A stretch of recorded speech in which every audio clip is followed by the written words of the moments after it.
Tuckman Stages of Group Development. Bruce Tuckman was born in New York City, USA. He lived and worked primarily in the United States throughout his career as a psychologist and researcher. He spent part of his professional life at various American universities, including Princeton University and Ohio State University. Tuckman's model, also known as Tuckman Stages of Group Development, is a model that describes the typical stages a group goes through as it develops and matures. Introduced by Bruce Tuckman in 1965, the model initially included 4 stages. The 5th stage was added in 1977. The model is often used in team development and group dynamics. This model helps to understand the natural developmental stages teams go through, which can be helpful for managers and project managers who want to facilitate effective team collaboration. The teamwork style promotes efficiency, well-being, ownership, and self-management. The basic assumption is that the independent team can plan, decide, and solve most of its tasks. However, getting the individual teams to function as intended can be a big challenge. The manager often lacks concrete tools that can contribute to creating more effective and sustainable teams in practice. Here, Bruce Tuckman's development stages are valuable tools for the manager because they contribute to understanding the theme's development and how the manager can adapt his management to the stage the team is in. Now let's take a look at the 5 stages. Forming is the first. Storming, also called the conflict stage, is the second. Norming is the third. Performing, also called the execution stage, is the 4th. And adjourning, also called the shutdown stage, is the 5th and last stage. We will now examine the individual stages closely. The first stage is forming. In this phase, the group comes together and members start to get to know one another and the task at hand. They explore each person's strengths and weaknesses, determining when they can rely on each other and when they cannot.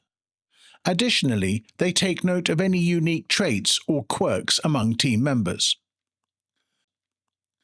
The group concentrates on understanding its objectives and goals and the work it must accomplish together. During this phase, members tend to avoid conflict and play nice with one another to gain acceptance within the group. During the forming stage, several key aspects are taking place. The group comes together and members begin to familiarize themselves with one another.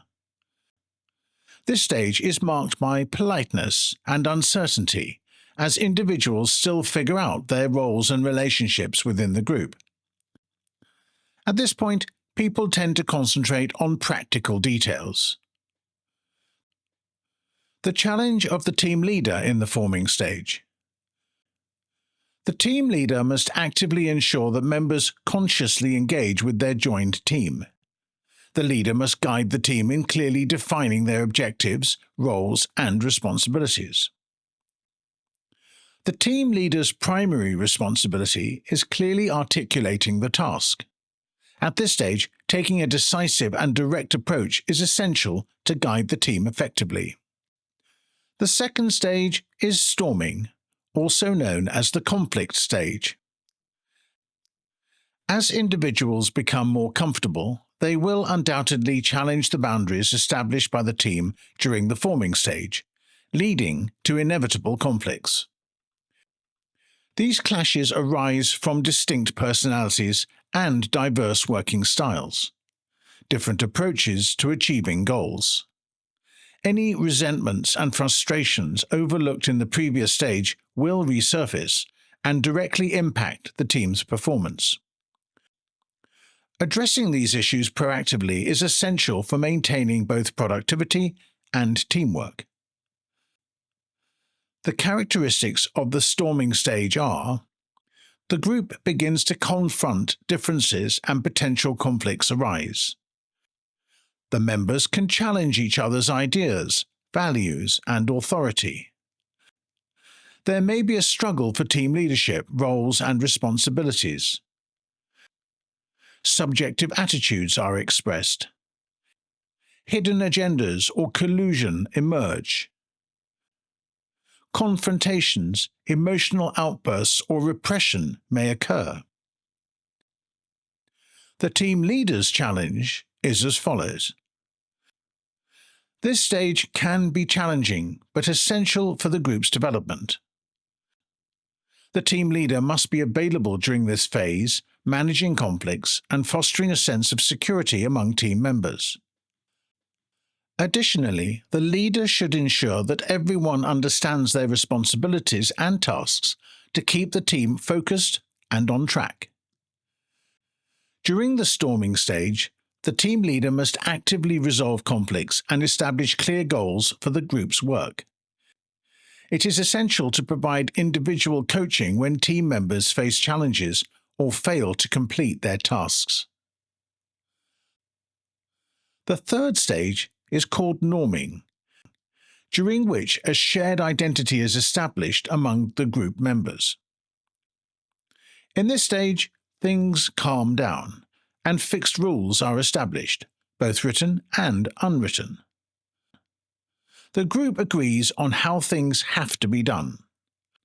Roles and tasks are assigned, formally or informally. After the conflict stage, the group begins to find common ground. Characteristics of the norming stage. Roles and responsibilities become more explicit, and the group cooperates harmoniously. An agreement is reached on working methods, goals, and forms of cooperation. Trust and respect grow, and the group works more effectively together, helping each other and asking for help, and many teams will be socializing with each other by this stage. The team leader's challenge in the norming stage. The leader overseeing a team in the norming stage should recognize the importance of maintaining a calm atmosphere to solidify the team's achievements. The manager should avoid creating new structures, merging teams, or undertaking significant changes or development tasks during this stage. Instead, the team leader should focus on a coaching and protective role. The team leader's task. The leader must step back, empowering the team to operate independently. A strong leader entrusts their team and encourages them to take ownership of their work. The fourth stage is performing, also known as the execution stage. Here, the leader must challenge the team. In short, the team is now performing. The team functions effectively with clear goals and stable processes that everyone follows. Team members are motivated and skilled. They successfully achieve their objectives. Conflicts are no longer a threat, and differing opinions contribute to the success. Characteristics of the performing stage are: the group is now well structured and functions efficiently. The members work independently but towards common goals. The collaboration is productive and characterized by trust and open communication. The group can handle disagreements constructively and deliver results. There are open conversations between everyone in the group. The group celebrates success, and there is confidence, creativity, and care between group members. The team leader's challenge in the performing stage. A team that is in the performing stage can handle being challenged. The team has adequate control over itself, so the leader can encourage the team to give more and strengthen belief in their own resources and potential. The team is, so to speak, ready to take on new tasks and challenges. The leader's role is to delegate, coach, and ensure peace of mind. The fifth and final stage, known as adjourning or the dissolution stage, involves the team breaking up. When the task or project ends, the group must be disbanded. This stage generally concerns interpersonal relationships and behavior regarding task solving. The characteristics of the adjourning stage are: the group is dissolved when the project is completed or the group's purpose has been achieved. The members may feel relief, but also sadness or reflection on the collaboration and the relationships that have been created. There may also be an evaluation process where the group's achievements and experiences are discussed. The leader's challenge in the adjourning stage. As a leader, it is essential to acknowledge group members' uncertainty and sadness about leaving the group. Creating space for the members to talk together while they complete the task is also crucial. The leader's task. The leader's role here is to focus on the task until the end, close the project appropriately, and acknowledge the emotional reactions that the team members may experience. Now that we have reviewed Tuckman's model, let us consider an example. A large international company that produces plastic pipes for floor heating and installations in wet rooms will participate in a major trade fair in Hanover, Germany. Many of the company's major customers visit this important fair. The company designates a team to plan the fair. The team consists of members from across the organization, so there is a broad knowledge of the products, and it is ensured that the trade fair stand appears attractive and informative to the customers. They start in the forming stage. The initial stage is when the team is formed and the members get to know each other better. They know each other sporadically as colleagues from different departments. This stage focuses on understanding the team's goals, roles, and responsibilities when planning the stand at the fair. There may be some politeness and restraint, as team members do not know each other's strengths and weaknesses. For example, team members can be friendly and try to appear cooperative while learning about planning the fair. It is essential that the team leader has clear goals for the group's work and knows how to communicate them. The second stage is storming. Work has begun, and team members are becoming more aware of their roles and demands. Conflicts and disagreements can arise here. Some members may challenge the team leader's authority or disagree about which products and activities should be included in the fair. The team will typically discuss how the products should be presented at the stand, which marketing materials should be included, and whether, for example, there should be music and refreshments at the stand. In addition, there may be disagreements about who should attend the fair and present the company. The team members may have an individual view of the products to display and the customer's needs. The team leader's role is to resolve the conflicts and mark the goals of the company's participation in the fair. The third stage is norming. After the storming stage, the team begins to find its rhythm, and an agreement is reached on how the stand should look and how the products should be presented. Roles and responsibilities become more precise, and the team develops a stronger sense of unity. In this stage, the team can establish a transparent process for planning and distributing design and layout, and everyone starts to follow the established procedures and collaborate better. The team leader chooses a role in the background, allowing the team to handle the task independently. The fourth stage is performing. The team has now achieved effective working towards the goals. There is a high degree of trust and understanding of each other's roles, and the focus is on doing the work as best as possible. In this stage, the team planning and executing the fair can optimize their tasks and communicate effectively to meet deadlines and achieve good results. The leader's role is to coach and ensure peace of mind at work.